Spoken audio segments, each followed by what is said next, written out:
All right. Hello there, Founder fans. Welcome to Founder of the Day. And it's Friday, which means it's Trivia Day. Now, I will note, I'm wearing a brighter color shirt than I usually wear. It doesn't show up the best on camera, but it's really comfortable and I like it. Either way, let's get to it. As people start rolling in here, just to recap the rules, we're going to go through 12 questions about trivia from the American Revolutionary War, specifically, that comes from the American Revolutionary War Trivia Knowledge Set Library of Congress official version.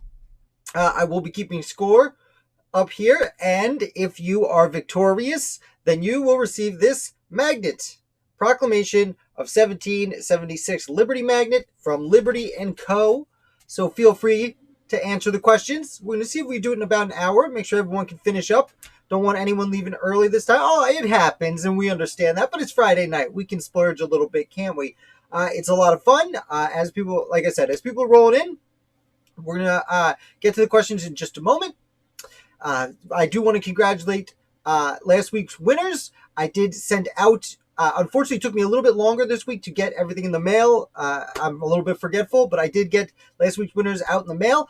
Matthew, who was the winner 2 weeks ago, you are permitted to win again. Hopefully everyone plays along and has a great time. I should note last week's winners were Lauren and Lisa, who may also participate this week, but I will not be sending you any rewards this time. And as we did have a tie at the end last week, I have already registered a tie-breaking question. I won't have to scramble like I did last week. We're all getting used to it here. This is week 4, though, and it's been a lot of fun so far. So thank you guys so much for coming. We're going to get started, let's say right now. I will also remind you, I have not read these questions yet. I've actually had them covered since I pulled them out because I want to guess along with you, and you can see what I don't know, which humanizes me a little bit, one would imagine. Does look like my hair is standing up a little bit. Whoopsie daisy, just pull my hat off for the camera. Anyway, let's get into it. First question. Oh, see some more people rolling in just in time for the first question, guys. Good job, good job. We're here. We're going to make this happen. I'm going to give you guys about 10 seconds to answer independently before I really start my answer. Now, unfortunately, this first question is an ABCDE answer. So, you know what? I'm not even going to read that part. Now, that is going to make you mad, but I just want you to give me the number. There's only 13 colonies. We can all guess. I'm flying by the seat of my pants here. Now, how many colonies had abolished slavery before the Revolutionary War ended? How many colonies abolished slavery before the Revolutionary War ended? So the war itself. And you know what? I'll give you the hints here. The hints they give are 0, 3, 4, 5, or 6.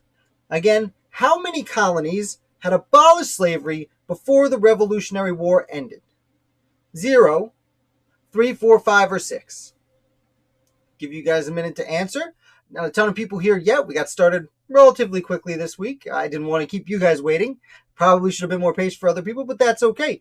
I'd love to see an answer come in. If not, well, then no one's getting points for this one, and that's okay. So I am going to go with before the Revolutionary War ended. So we all know the violence ended in autumn of 1781 at Yorktown. But that is not technically when the Revolutionary War ended. Technically, it was, I believe, early 1784 once the treaty was ratified and sent back to England.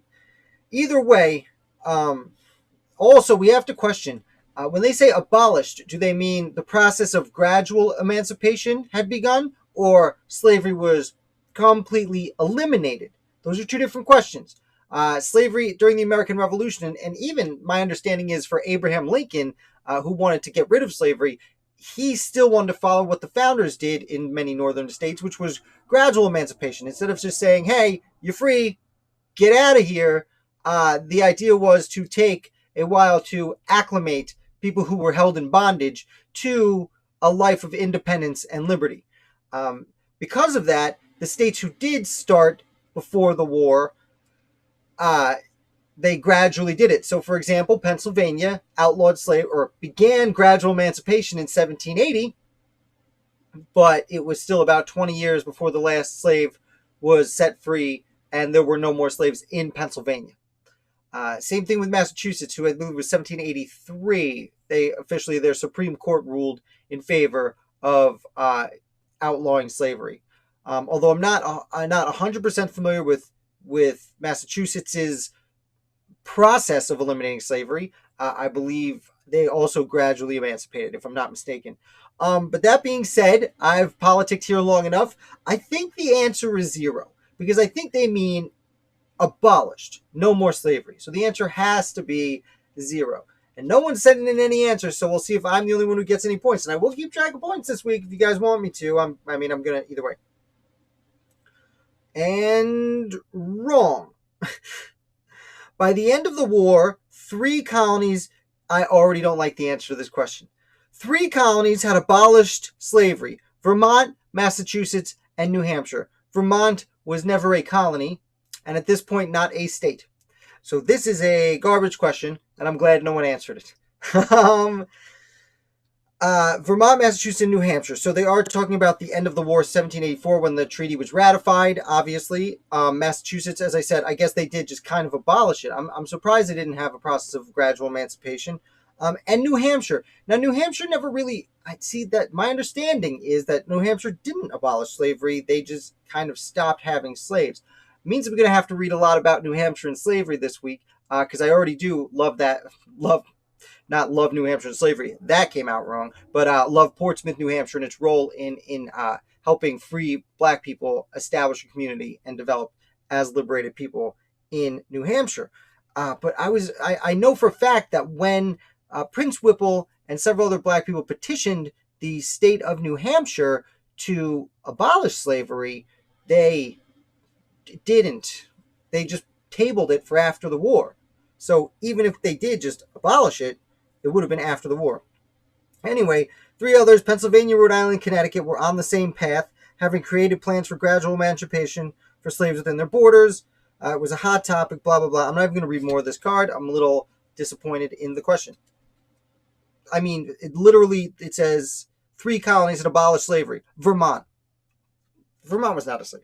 And here I am thinking I'm asking you good questions. So far, these last 12, we've gone through 36 in this deck, and most of them have been very good. We just started off on a sour note. So everyone who's coming in now, welcome. There is 0 scores, so everyone has a chance to win this sweet magnet from Liberty & Co. And you want it, so come get it. Number 2. Who is regarded as the spy master of the American Revolution? That's an interesting question. See people rolling in. We're on question number 2. No one got the first one right. And the question I just asked is, who is regarded as the spy master of the American Revolution?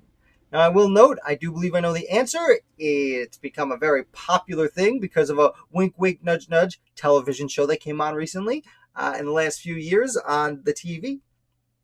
And it's currently on Netflix. I believe it's still on Netflix, and it's wonderful. It's also based off a great book.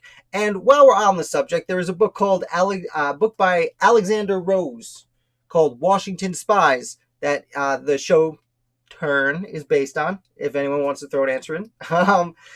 And for those of you, it's kind of an announcement for Patriots who support me on Patreon, which if you're interested, check out my Patreon page with the link below. I am starting a book club starting next month, and I put a poll up there just about an hour ago. A poll with 3 books that I've read before that I would like to read again that I think are easy reads and can be found on audiobook. And one of them is Washington Spies by Alexander Rose. So go over to Patreon, support the channel over there, and join the book club. We are going to read them for November, and at the end of the month, we'll have a live Patriot-only discussion about the book. Who is regarded as the spy master of revolution? It's got to be Benjamin Talmadge, right? It's got to be. George Washington is remembered as the spy master of the American Revolution because the use of reconnaissance and intelligence network was a key part. So that's not fair. He was commander-in-chief. Technically, he gets credit. This is the second question I don't love right now. Because George Washington, he gets credit for everything that happened. Whoever's in charge takes the blame, takes responsibility, gets the credit. That's not true. It's got to say Benjamin Talmadge on here, right?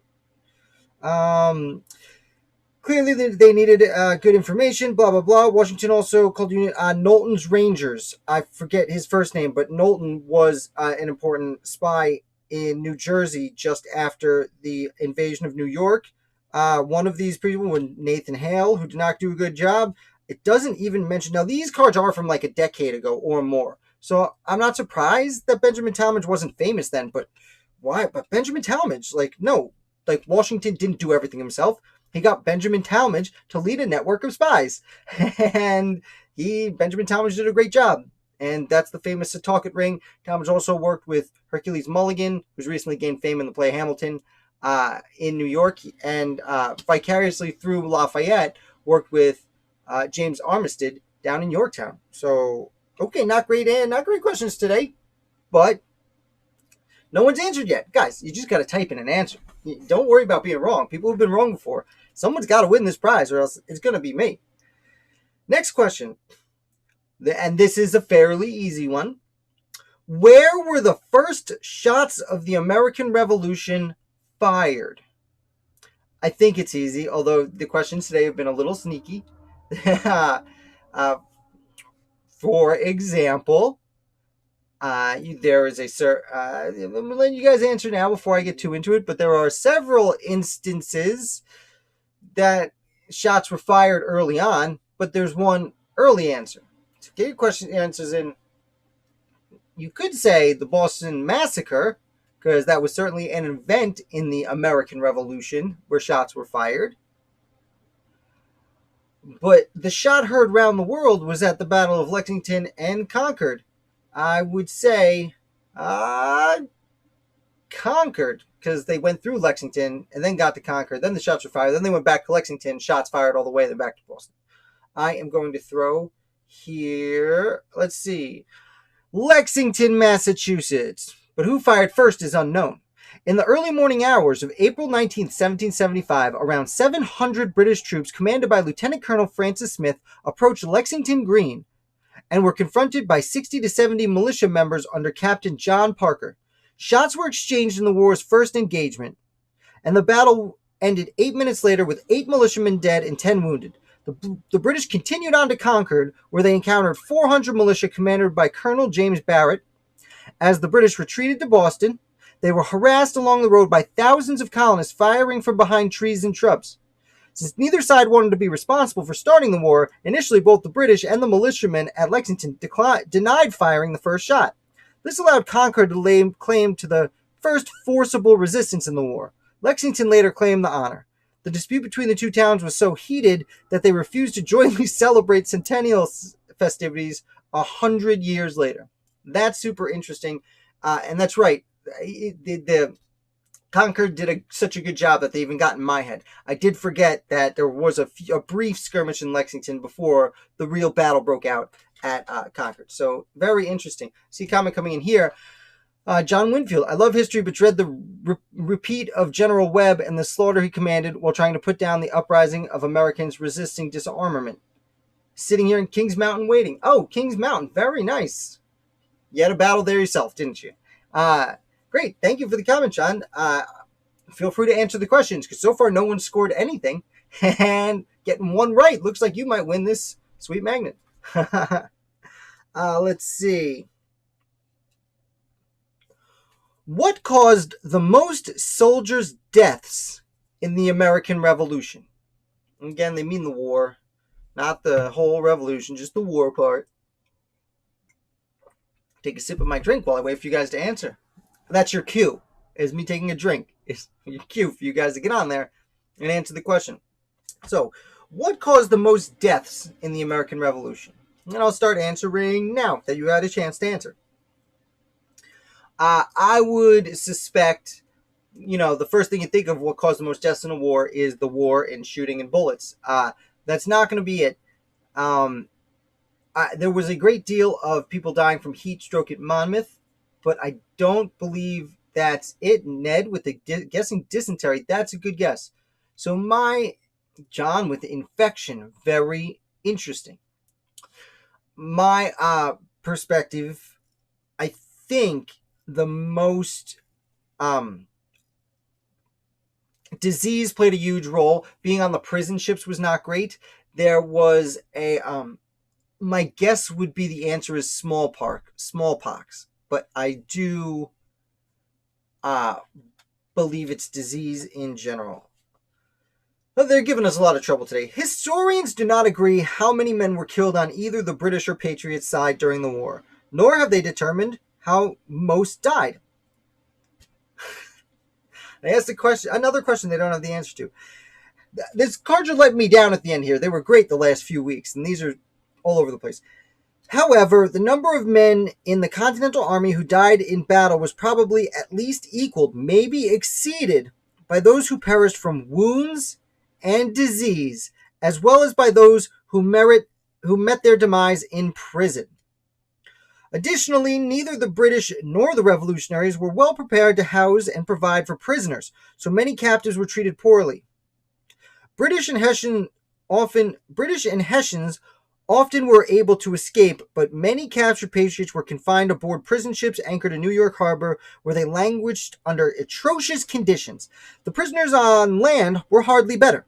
The luckiest of prisoners were exchanged, but the conditions in captivity were so terrible that the chance of holding on that long and then being healthy enough to be worth exchanging were unfortunately slim. Ned, I probably should write my own questions. I have considered that. You know what? Maybe for next week I'll write 12 of my own questions. How does that sound? And while we're on board, it did say here that both, I believe it said, where did it go? Perished from wounds and disease.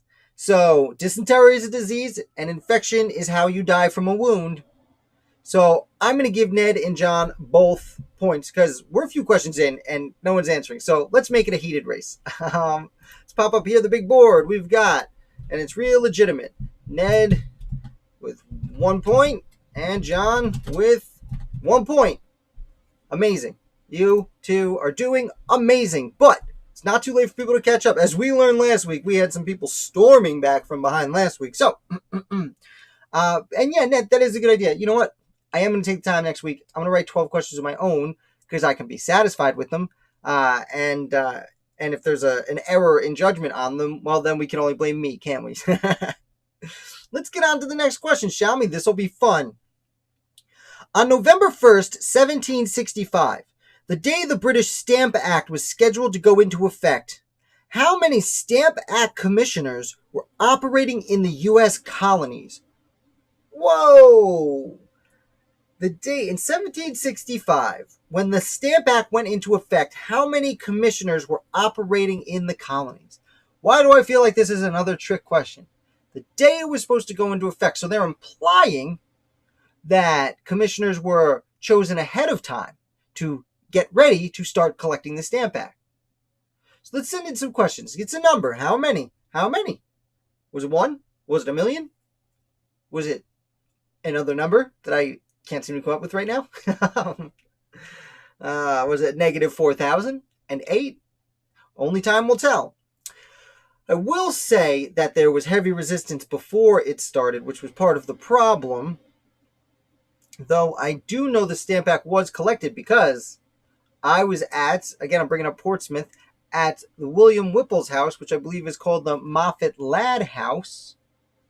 They have a piece of wallpaper that's framed with a stamp on it. It was the only time I ever saw a stamp in my life. And therefore, since someone put a stamp on something, there had to be at least one. Okay, so we got John with 0 and Ned with 13. And you know what the thing is? With the 0, I think, despite what I just said, is a better answer than I might expect because people were harassing the men who took up the position. So I am going to go with 4. Ned saying 13, what, 1 for each colony? No. And I'm gonna take back 4. Because you're right, they were in multiple colonies. I'm gonna say 26. Good 2 with each colony. And none. There it is. John jumping up with the right answer. Soon after the Sugar Act and the Colonial Currency Act, both protested by colonists, the Stamp Act was passed by the British Parliament in early 1765. It called for levying taxes on various items, including legal documents and paper.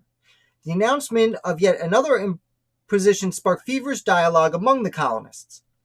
In October, delegates at the Stamp Act Congress, held in New York City, asserted the right to refuse taxation adopted without the consent of colonial legislatures. Riots and protests against the measure occurred in numerous cities. Suspected British partisans were tarred and feathered, and mobs destroyed the property of many Stamp Act commissioners. In August, a large crowd chanting "Liberty, Property, and No Stamps" approached the home of Andrew Oliver, the Stamp Act Commissioner for Massachusetts. They bore an effigy of Oliver, which they beheaded and burned. Oliver resigned the following day. Many other Stamp Act commissioners followed suit. By November 1st, there were no Stamp Act commissioners operating in America. So there were Stamp Act commissioners in the colonies before November 1st. And then that day there weren't. And then later on there were more. A deceiving question, but you know what? Gotta give credit where that credit's due. We're talking about John right now. Bump that up to 2. It's not an outstanding lead, but it certainly counts as a lead. Ned, you're not out of it yet. And honestly, anyone coming in now, you're not out of it either. You just got to get 2 of these questions right, although we're flying through them a little bit quicker than we have done in the past. So let's move on right to the next one. And this one is a true or false question. So you're going to get it right or wrong. There's no middle ground. True or false. Those are your options. On the day the Declaration of Independence was adopted, King George III wrote a diary entry that read, "Nothing important happened today." So, King George III, if you're not familiar, was the King of Great Britain, who the colonies threw off in favor of independence because, well, for dozens of reasons written in the Declaration of Independence. And the question is, the day they wrote and adopted, so July 4th, 1776, the King of England wrote in his diary, "Nothing important happened today." True or false? Now, I'm not seeing answers come in yet, but they're coming in. Oh, we got a new Misfit Maelstrom. Misfit, welcome to the team. You are not far enough behind to get into any trouble. Jack throwing in answers. Now's the time because we've got a score of 2-1, so no one's out of it yet.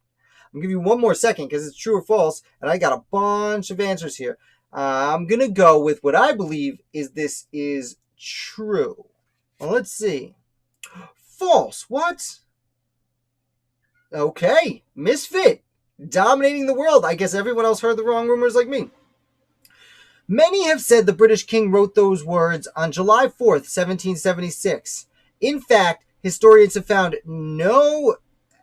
that the story has no merit, as there is no evidence that the king kept a diary at all.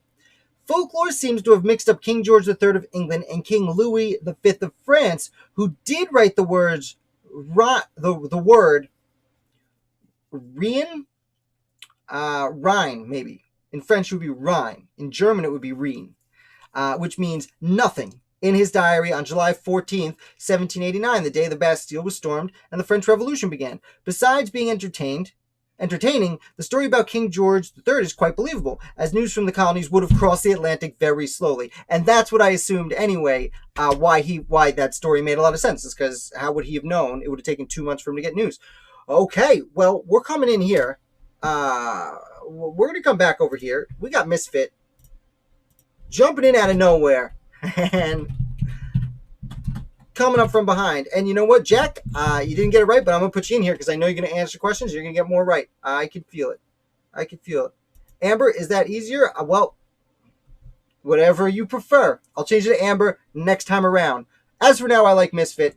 I'm seeing your image here. I'm wondering if that's a Halloween reference because the Misfits play some of my favorite Halloween songs. Maybe that's irrelevant to you. It's certainly irrelevant to everyone else. Thank you for watching. Thank you for playing. We are up. John has 2 points right now. Ned and Amber have 1 point. And Jack, you're not out of it yet. Now we have 1, 2, 3, 4, 5, 6 questions left. We're only halfway through. Everyone popped in late. So not too late to catch up. We're going to carry on with this. I hope you're having as much fun as I am. Next question. Who was nicknamed the father of the American Navy? And a bonus question. What country did he come from? So I'm going to go with, you can get a possible 2 points on this question. Who is called the father of the American Navy?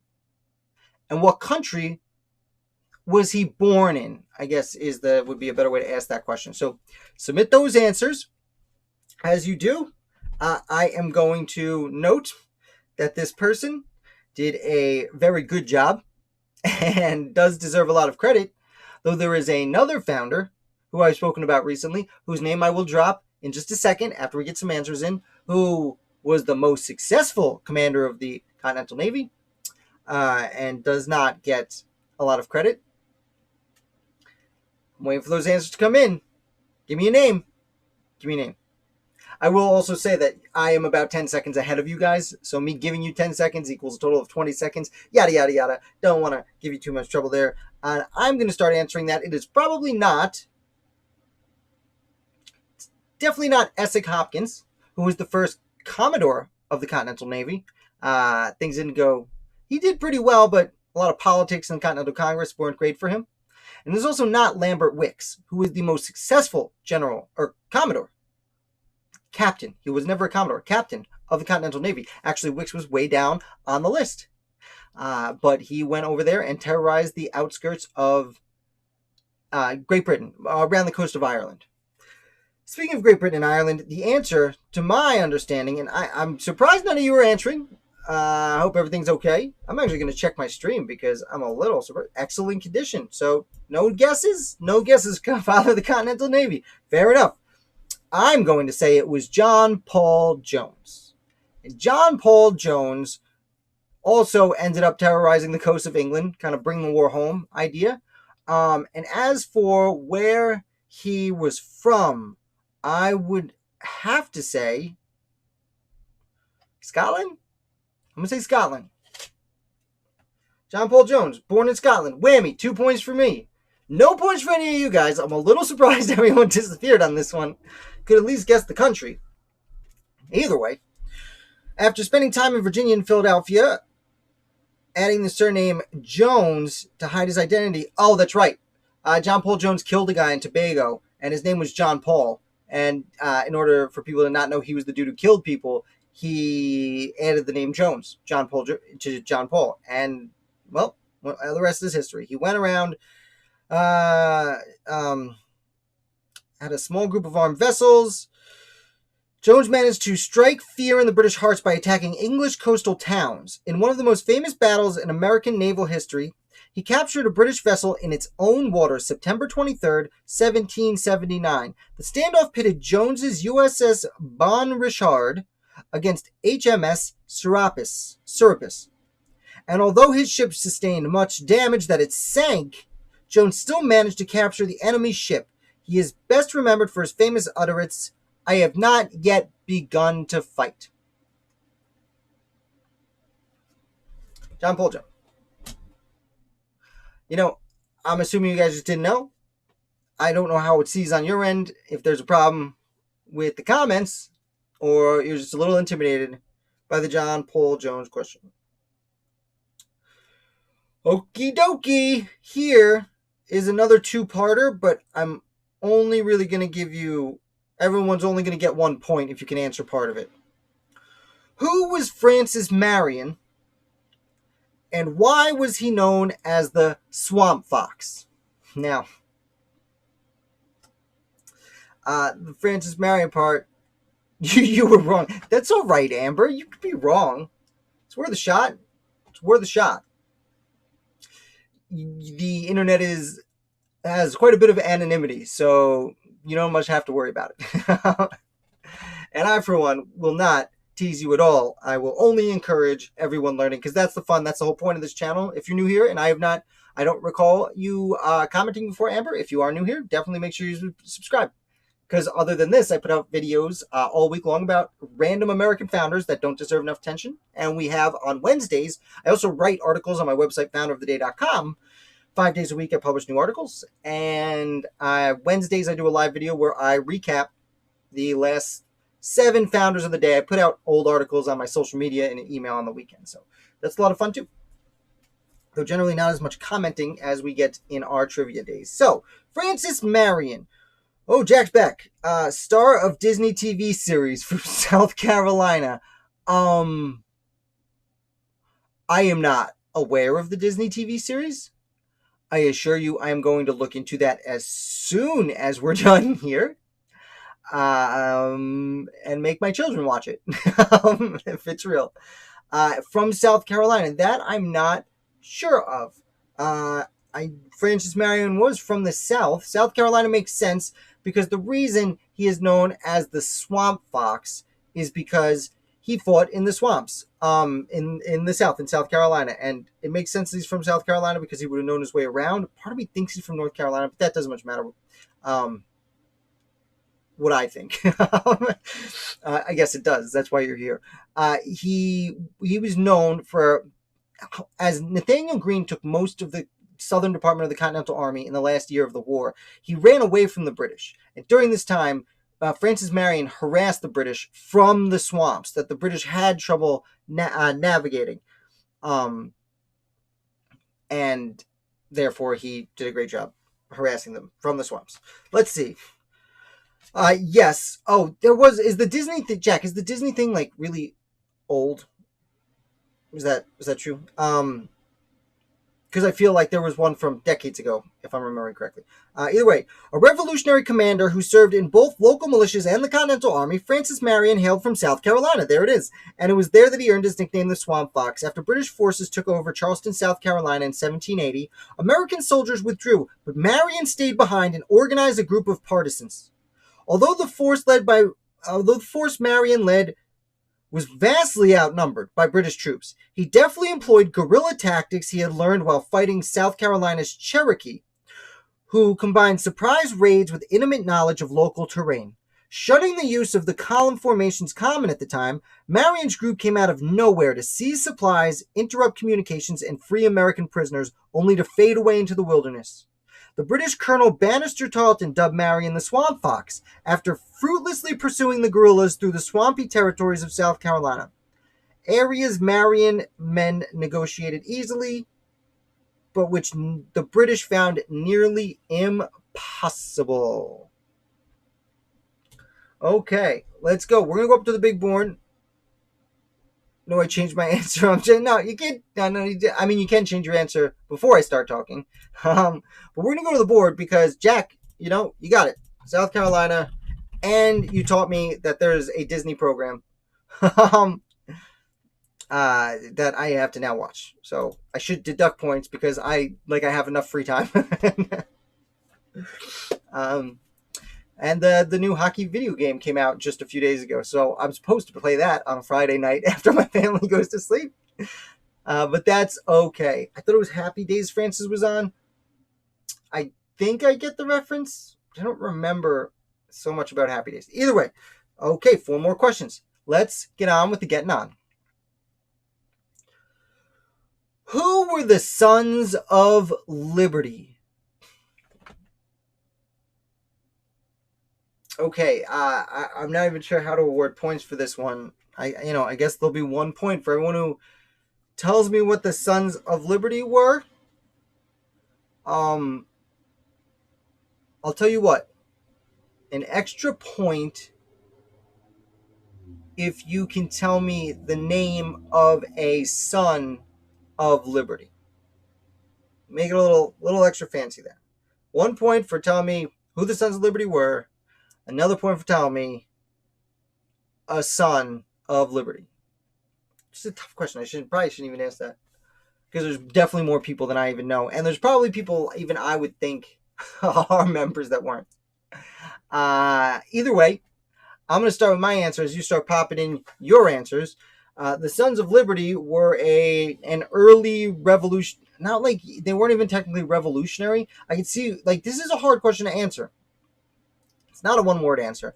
But the Sons of Liberty were men who were upset at the British grabs at power and mad at Parliament, who wanted to make changes. It was before they were revolutionaries. They were not hoping to throw off the government. They were just trying to fix the British government. Generally considered operating out of Boston, there were other Sons of Liberty groups in other countries other colonies that came about. Notably, New York City had a really active Sons of Liberty group. I see people saying Sam Adams. Yes, Sam Adams was a son of liberty. Paul Revere is a famous son of liberty. Joseph Warren, I think, would be considered a son of liberty, though he might have been too wealthy. Same thing with John Hancock. I don't think he would have considered himself a son of liberty. It was more of a common man group than a later on when the committees of correspondence started coming out, and those were more official bodies. So let's see what the card has to say. After Britain's Stamp Act was passed in 1765, groups formed throughout the colonies to resist British oppression. These activists became popularly known as the Sons of Liberty after Isaac Barry, a British politician opposed to the taxation of colonies, referred to the unruly mobs by that name in a speech to Parliament. Patriots often use violent tactics to express grievances, burn effigies, destroying property, tarring and feathering those loyal to England. The radical Sam Adams, very specifically named, a proponent of armed resistance and a cousin of Johnny Adams, is the best-known leader of the Sons of Liberty. His group was behind the Boston Tea Party, blah, blah, blah, blah, blah, blah, blah, blah, blah. So, yes, we have some people getting some points. We have, I'm going to bring back up, who was it? Misfits, you get, did I say a bonus point for naming someone? Yeah, so Misfit, or Amber, I apologize, you get one more point. And Jack, well, you gave both questions. You get 2 more points. Storming ahead to take a lead, storming back from behind to take the lead. But we have 3 questions left, and absolutely no one's out of it. Ned, if you want to jump back in, you're still good, man. Let's go. And for those of you coming in late, we are playing for this Proclaim Liberty magnet. It's a nice magnet. I have nothing metal behind me to hang it on for you to see, but it's yours. If you can answer these 3 questions and come out with the lead. This one isn't too tough. This is a true or false again. True or false? The Whigs and the Tories were one in the same. The Whigs and the Tories were one in the same. I'm not sure how to stall right now. I like to stall for a second to give you guys time to answer, and I'm not entirely sure how to stall. But here I am stalling. True or false? Throw in your answers. This is how I stall. I take a sip because I talk a lot, and it makes me thirsty. Don't look at me. I'm getting questions in here. Ned with with an answer to the question. Jack coming in, following the lead, doing the what's the game? Not Wheel of Fortune. Not Supermarket Sweep. I don't know. I don't know what the game is. When you give the answer, like you raise it $1 from the last answer just to screw the person behind you. Okay, we got 3 questions in. Let's see. Misfit, you're gonna throw one in there? Now's the time. True or false? The Whigs and the Tories were one and the same. All right, I almost flipped it over. False. The Whigs so it's funny that they asked these 2 particular ones because these are very specifically ones I always screw up on myself and mix and match. I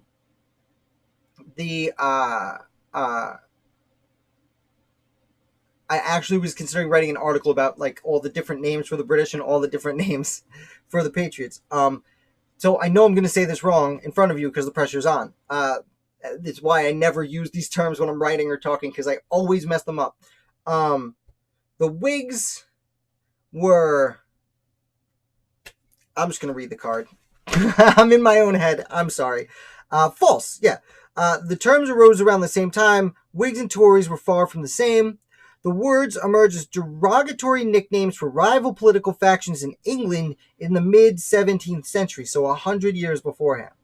During the struggle over the Duke of York's right to ascend to the throne, the term Whig was likely derived from Whigamore, a Scottish Gaelic word that originally described horse thieves and later insurgents. Tory, an Irish word, meant pursuer and was applied to outlaws. Both terms were negative and connotated rebelliousness. During the Revolutionary War, the words Tory and Loyalist were used synonymously to describe colonists still loyal to England. In contrast, Whig had a very different meaning. After 1768, colonial members of the Patriot Party referred to themselves as Whigs. In the colonies, those who supported liberty and freedom were Whigs, and those who remained under British rule were Tories. There's some cool information about the words themselves in there, but like either way, false. They were. I can't, like, I just literally just read it and I still want to say it wrong in my head. That's why I very intentionally avoid these terms. I don't know what it is about me that I just can't deal with these words for whatever reason. Whigs were rebels, Tories were loyalists. So we got a bunch of people got it right. We have, yeah, Jack, I agree. Like that's what's so much fun is you get to learn about. I love learning this stuff. So, but we do have Ned getting a point up to 2. We have John getting a point up to 3, and we have Jack maintaining his lead with 4. Amber, that's okay. Stick with us. We have 2 more questions, and absolutely no one is out of this. And like I said last week, there yeah, no one's out of it. But yeah, I agree, Jack. That was a lot of fun information about the words themselves. What was it? One meant, I'm going to go back real quick. It was, Whig is a horse thief or an insurgent, and Tory means pursuer, as in an outlaw. It's interesting that the rebels would refer to themselves as, I guess, no, they were, as I said, it's a derogatory term. So the Patriots never really called themselves Whigs. Interestingly, though, later on, after Andrew Jackson, who was it? William Henry Harrison would go on to be elected under the Whig Party in the United States. So it's interesting. A party did end up calling themselves that. Very, very interesting. But I think that was based on earlier parties. Okay, let's get to the next question, shall we? Everyone's within 2 points of each other. We can do this. Anyone's game. Whose career was targeted by the conspirators in the Conway Cabal? Whose career was targeted by conspirators in the Conway Cabal? Again, who was the planned victim of said cabal? Very interesting. So, actually, you know what? While you guys are answering, I don't know if it's behind me, but there is a great book about the Conway Cabal by Mark Edward Lender, I believe is the author. Yeah. Called Cabal. And I don't have it here. It must be in my library downstairs, but check it out. Search the book Cabal. Came out like 3 years ago. Great book about the Conway Cabal. And as answers start rolling in, I see Jack with his answer. Washington. Everyone else, it's better to answer than to not, because this is a close race coming down neck and neck. Coming down the stretch neck and neck. I was going to do like a horse racing announcer, but I can't. Maybe I could if I practiced a few times in a row. All right. I see 2 answers coming in. Everyone else get your answers in because, yes, the answers I see coming in are George Washington. And George Washington was most definitely the person being targeted by the Conway Cabal. It was a group of people led by Conway. What's his first name? Thomas Conway, who was Irish, but spent most of his life in France and was sent over as technically a Frenchman with the name Thomas Conway. And he was appointed a major general in the army, but that didn't last long because he started this cabal, tried to get Washington thrown out in favor of Horatio Gates, and this did not go well. Thomas Conway was called out on it, and he was John Cadwallader, who was a resident of Philadelphia but spent a lot of time in New Jersey, part of the Cadwallader family, challenged him to a duel, and they did duel, and Cadwallader shot him in the face. Now, Conway survived this and would return to France soon thereafter, resigning his position, but they dueled, and John Cadwallader shot Conway in the face and stood over him while he's bleeding from the mouth and said, this will stop that damn rascal's lying. Which is super intense and really badass. And not what most people talk about when it comes to the Conway Cabal, but I just find that insanely interesting. So let's see. General George Washington's career was the intended target of Conway Cabal. Literally everything I just said to you is what it seems to be here. One of Gates's James Wilkinson let the details slip. Slippery Jim. The worst dude, of course. I guess he gets a little credit for letting that slip. So we're gonna come up here because Jack and Amber both get points here. We got Jack going up to 5 and Misfit going up to 3. Oh man, and here it is. We are, and that's the wrong button. Whoopsie daisy. This is what I meant to do. I'm back. We're up to the last question here. So, let's see what it says. See if we can award like bonus points here because Jack is pretty much taking the lead here. In the 13 colonies, did a majority of colonists support the revolution? In the colonies, did a majority of the colonists support the revolution? It's a tough question. I'm going to let you guys think about it. Give me an answer. Give me an answer. Jack, if you want to hold on to that lead, give me an answer. Everyone else, there's not much we can do because Jack's up by 2 points. I was trying to figure out a way to make this like worth 2 points to see if we can like have a tiebreaker, make it exciting. I don't think that's what's about to happen. Yeah, there's not much. It's basically a yes or no question. I could ask you what percentage of colonists, supported the war or something like that, but that in itself is a debatable question. I will elaborate on it in a minute, but I see Ned coming in with an answer. No, Ned believes that they did not. A majority of colonists did not support the war. So I'm not seeing answers coming in, but that's okay. Because, like I said, Jack's pretty much going to take it. Jack, no, at least early on. I'm going to go with no also. Because, first of all, there's the understanding is that about a third of colonists supported the Revolutionary War. I'm going to sit back up, like crossing my legs, getting comfortable. The understanding is about a third of colonists did support the American Revolution. A third were against the American Revolution, and about a third remained neutral. It's what I like to refer to as the forgotten third. It's a phrase I made up a few years ago, and at least a third of people just didn't care.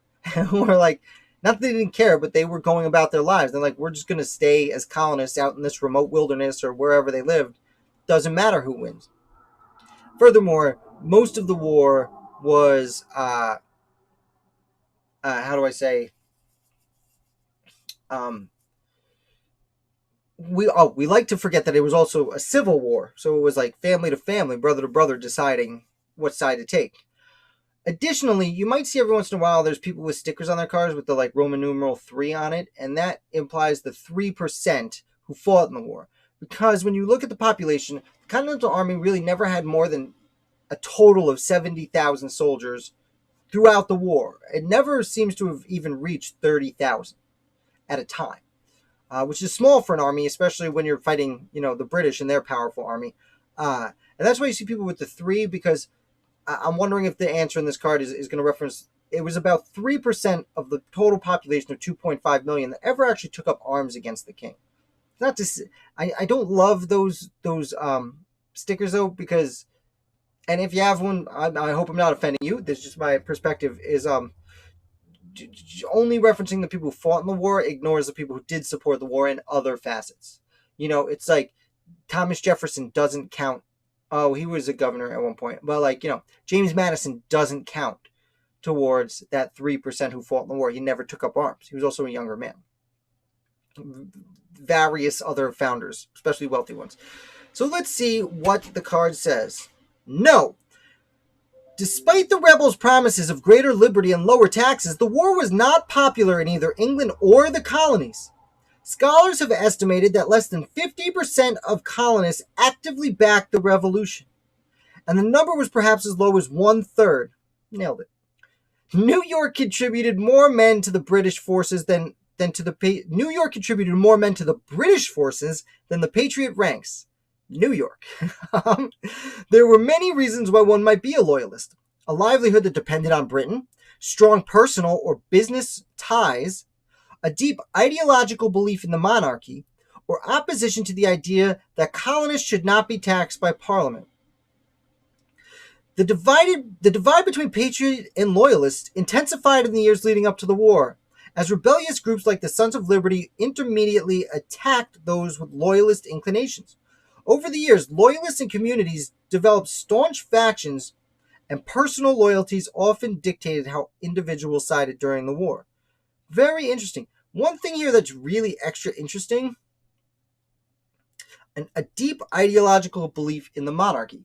And, it's easy for us to think, and, well, before I say that, actually, let's go over here and let's add up the scores, because I do see, oh, did I do it? I did it. Is it moving slow? There it is. Okay. We have Ned going up to 3, tying it up. We have Amber. Nope. Going up to 4. And we have Jack going up to 6. Oof.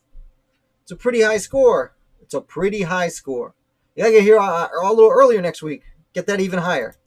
Make sure you like and subscribe so that you know when I'm going live. Oh, and hit notification bell so you know about the live videos. Excuse me. First of all, congratulations, Jack. You are our winner today. This Proclaim Liberty 1776 magnet is yours from Liberty & Co. Not sponsored today, but I have been talking to Tyson over at Liberty Co. recently to see if we can work something out.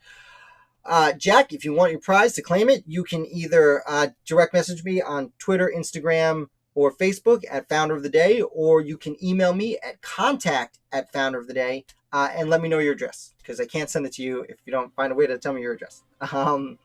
Thank you all for playing, and I am going to end by talking about this, the deep ideological belief in monarchy. Republicanism was coming around. You have states like the Netherlands and Sweden instituting, at least the Netherlands was a republic. I believe, or Switzerland, I should say, had a form of republic, although a lot of that was backed by the French monarchy. And you have other places like Prussia. There wasn't a unified Germany then. So you have places like Prussia coming out and Frederick the Great is in charge, and he's coming out and he's saying things like giving a lot more Republican values, I guess you could say, even though he was a monarch. He had a lot of Republican values and was giving a lot of abilities and freedoms to the people. And the Americans actually greatly respected that, which if you look up my video on King Henry of the United States, I speak in great detail about that. But as for people from Britain, my pleasure, Jack. Absolutely. Pass it on to the next person. Okay, fair enough. Wait, you have one of these? Really? That's amazing. Liberty Co. is my favorite retailer of American merch. In that case, since Jack's being super cool, Amber, that's you at number 4. Say thank you to Jack. And as I said before, direct message me at Founder of the Day, Instagram, Twitter, Facebook, or contact@founderoftheday.com. Email me there. And like I said, say thank you to Jack. He's being a real cool guy right now because he already has one. He has fantastic taste. But anyway, as for monarchy, there was the only thing people in Britain ever knew was a monarchy, and there was a lot to say about the king. I know this sounds incredible for a person living in 2020 to say, although some crazy things have happened. They'd only ever known a monarch, and having one strong leader to watch over the country did, and in a fashion does, have a lot of appeal. You have someone to blame, and you have someone to lean on when in times of crisis. Granted, of course, they knew they wanted a constitutional monarchy because they wanted the people to have power and make most of the laws and such. But they, an executive to lead the army in case of struggle and various other reasons, people still had, as it said, deep-seated ideological beliefs in monarchy. So we like to think everyone wanted to fight for republicanism. No, it's like, I mean, honestly, Alexander Hamilton at the Constitutional Convention, after the Revolutionary War was over, proposed the idea of a monarch, hinting at George Washington. I know a lot of Hamilton fans don't like to talk about that. There's a lot of Alexander Hamilton stuff that, sorry if I'm offending you, Alexander Hamilton fans don't like to talk about. Meanwhile, Thomas Jefferson fans pretty happily acknowledge the many, many, many, many flaws as a person that Thomas Jefferson did have. um, I shouldn't have brought that up because Jefferson on his own was, in fact, a tyrant of his own little domain down there in Virginia, while he's criticizing Alexander Hamilton for wanting to be a tyrant of, everyone. So that's about it for tonight. Guys, thank you for playing. I have fun. I hope you did too. I see a lot of new names that weren't here in the past. Make sure you subscribe and come hang out. It's a lot of fun. Also, if you want to support the site, you can join my Patreon page. There's a link down below. And we are starting a book club for the month of November. And I just put out a poll before I started this feed where if you want to join up and be a part of the book club, you can vote for one of 3 books. They're all pretty easy reads. They're all also available as audiobooks if that's your thing. So let me know. If you guys have any other questions, I mean, now's the time. I'm here chit-chatting. I got nothing to do on a Friday night, except, as I briefly mentioned earlier, play some video games because it's Friday. My pleasure. Jack, Ned, all you guys, thank you for coming. If you weren't here hanging out, I wouldn't be here talking. So thank you so much. Make sure you come next week. I'm going to take Ned's advice. I'm going to write some of my own questions. Because truthfully, Ned, my father's been kind of telling me since before I even started Founder of the Day, I should be making up my own questions. So I will come up with 10 questions. I'm nervous they're going to be super hard because I spend most of my time writing about obscure founders and researching, tomorrow's article tomorrow's a 3-for-1. I'm publishing about the Edward brothers of Pennsylvania. It's like very little you can know about them. Well, one of them actually was Charles Lee's second in his duel with John Lawrence, and that duel is in the play Hamilton, but Aaron Burr is his thing. Thank you for the reminder, Jack. But I think it was Enoch Edwards actually was. Hold on. Jack, I am going to look that up. That's fascinating fact. You want a fun fact your own? Anthony Wayne was a general in an officer in the Continental Army, and then later the first general of the Legion of the United States that became the United States Army. Anthony Wayne, a mad Anthony Wayne, a famous general. He was actually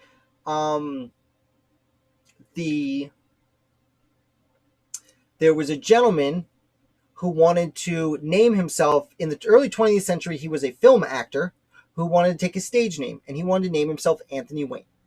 And they said, no. The film studio said, no, because at the time people were very racist against Italian people. And they said, no, thank you. We don't want someone with an Italian first name. So that person said, fine, I'll choose the name John. And his stage name became John Wayne. And you probably recognize that name. And am I mistaken, or did John Wayne play the Swamp Fox in a different movie? I don't know why I'm thinking that. Amber, have you played Assassin's Creed 3? Yeah. I know exactly what Assassin's Creed 3 is. For those of you who don't know, it's a video game that has a lot of science fiction to it, but people get in these machines and travel back to the past. Thank you, BW. Next time, throw in some answers. You can win a prize. But as I was saying, you go back in the past and live vicariously through someone. Now, Assassin's Creed 3 has many historical fictions in it, but you can actually command troops at the Battle of Bunker Hill. The Battle of Lexington and Concord. It is the best. I mean, you have to play most of the game for it, but it's amazing. You can also build a little community, which is like what I usually look for in video games. If it's not NHL, I look for community building.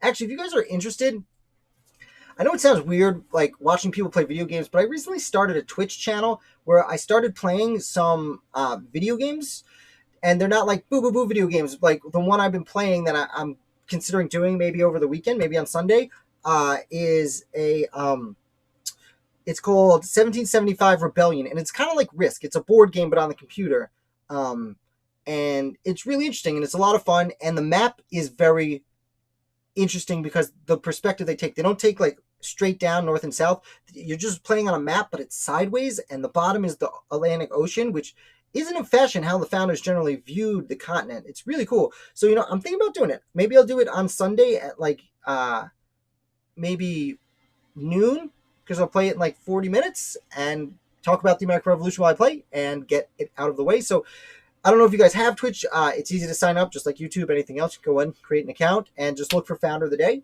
And I'll go live. I'll say it now. I'll make it official. I'll go live at noon on Sunday, and we will hopefully learn about the American Revolution a little bit, playing a game. So if that's interesting to you, Amber, check it out. Assassin's Creed 3, I want to recommend people play it, but it's like there's so much of the other science fiction-y. Like, Amber, I mean, if you like Assassin's Creed 3, you might know that they're coming out with Valhalla in just a few weeks, which is a lot of fun, which is Vikings and stuff. But either way, John, I'm sorry. I don't know how I shoot this channel because I have internet problems too, very frequently. And I'm doing Wi-Fi. I should be plugged directly in, but I'm a dummy. What are you going to do? That's all right, John. You tied for third out of 4 people, but still, you got enough correct answers in there earlier. Thank you guys for playing. I'll let you go. I could probably sit here and chat all night, but I shouldn't sit here and chat all night because I'll run out of real interesting things to say, I'm sure. Especially, yesterday I did the live video you may have caught with the top 100 American founders. That took a lot of time. And doing a live video Wednesday, Thursday, and Friday for an hour and a half, I'm pretty exhausted. A lot of talking. No, but I love it, and I will keep doing it if you want. Usually Thursday I don't do live videos. I've been working. If you're still here, I'll tell you. I've been working behind the scenes to try, and I was doing interviews for a while using Zoom, and I've been trying. I got this new setup, a new camera, a new microphone, and I've been trying to set up to do interviews again, but I don't want it to be Zoom because Zoom controls everything. So I'm trying to set it up so I can do screen with a guest and I, and do it like a real official show. And I think I figured it out. So I'm going to start reaching out this weekend to new guests. So hopefully, I don't know if it'll be this Thursday, but the following Thursday, I'm hoping to start doing my interviews again because they were so much fun, and I just felt they were really informative. A lot of people watched and commented on them because somehow I got access to like real actual authors. Imagine that. People who write real history books. It's fantastic. So I'm gonna let you go, John. Cal Pence. I talked about it real briefly yesterday when we got to Francis Marion on my list. I don't know a ton. I've only started really looking into military history about 2 or 3 years ago when I started Founder of the Day, the website. It was never really my jam, but I know I have to learn about it to speak intelligently on this. And the Battle of Cowpens is super interesting, and I've seen arguments that it is the only time in the Revolutionary War that that someone leading the colonists came up with a unique military strategy. Most of the military strategies being used had been used before, but Cowpen specifically, the way he deployed his troops and used them to deceive the British was strategically unique for the time. And that's a fun way to end this week. So I'm going to say adieu. Thank you guys for playing. Thank you guys for watching. Thank you guys for support. Thank you guys for literally everything. Again, make sure you subscribe and hit the notification bell so it'll tell you when I'm coming out with a live, any videos. The live trivia on Friday. I plan from here on out to be doing live trivia at 8:15 on Fridays every week for the rest of my blah, blah, blah. My thoughts on Alexander Rose's book. I have a lot of thoughts on Alexander Rose's book. It's one of the books, like I said, on my Patreon page that you can vote on to be the book of the month next month. I have it right here. There are a lot of differences between that. I know I've done videos. If you go to my page and just look up the some of the names from the book, I'm sure I've referenced it. I've actually. Alexander Rose also wrote the screenplay for Turn, the TV show, which, if you've read the book, I hope you've seen Turn. There are some wild differences, and while I do understand artistic licenses, I actually kind of criticized it once, and I didn't know he was on Twitter, and he kind of defended himself. I didn't mean to criticize him. I am very partial to a gentleman named Austin Rowe, who is in this book. He is the only founder who is buried in the town I grew up in, Patchogue, New York. And my parents' first house when I was very young was on Roe Boulevard. And he was a spy who went back and forth. And he's like eliminated from the TV show almost entirely. And again, Alexander Rose, who wrote the book, wrote the screenplay for the show. And I understand that you got to eliminate characters when you're doing things for TV, but you know what? It was 4 seasons long. We're not talking about one movie. And the only time that Austin Rowe's name comes up is when Robert Rogers, who's a bad guy in the show, and sides with the British, he lies about his name at one point, and the fake name he comes up with is Austin Rowe. So I would have been happier with them leaving out the name Austin Rowe entirely instead of slandering his name and making it a pseudonym for like a villain who's acting against this firing. It really made me upset, and that's essentially what I said that Alexander Rose commented on, because like he's like particularly like one of the longest articles I wrote in my first year writing articles was like about Austin Rowe, and I was like, oh my god, yeah, you've seen my rant, have you? Like in the past before you discovered my channel? That's makes a lot of sense. I'm ranting about it again. It really irks me, man. Like this dude's a hero. This was the guy he owned a tavern in Setauket, and like so Talmadge would give a message to Caleb Brewster, who would row across the water and give a message to Abraham Woodhull. And Abraham Woodhull, the show says, would go out to New York City. 9. What Abraham Woodhull did is he gave it to his friend Austin Rowe, because Austin Rowe owned a tavern in Setauket. And he would already regularly go to New York City to secure supplies for his tavern in Setauket. So it wasn't suspicious him going to New York City. And Austin Rowe went thousands of miles, either on horseback or with a carriage, back and forth. It's like, I don't know. And again, I grew up in this area on Long Island, but like probably 60 miles at least, back and forth dozens of times. So like he probably rode thousands of miles on horseback or in his carriage into the enemy territory, securing information and coming back. And he is just omitted from the show, and like it's not even, like I said, if he was just omitted, fine, you're making a show, you need artistic license. Like for example, in the show he grows cabbage when in real life he grew potatoes, and it's like you needed something above ground that you could see for the camera. I get that, it's a show, it's fun, but to give him to make him nothing more than the villain's pseudonym, obviously, I hope Alexander Rowe doesn't watch this, because like his book is fantastic. This is a history book. It's sourced. It's amazing. It's amazing. It's one of my favorite books, which is another reason it makes me so upset what he did to Austin Rowe. But I'm not going to cry to you guys anymore, because this is a fun time. We're having fun tonight. Thank you so much for watching. I'll be back on Monday with another video. Thank you so much. You guys have a great night. Again, any more questions or comments? And Amber, don't forget, at any of my social medias at Founder of the Day, or email me at contact@founderoftheday. Just give me your address. I'll put it in the mail. I will say I apologize to last week's winners.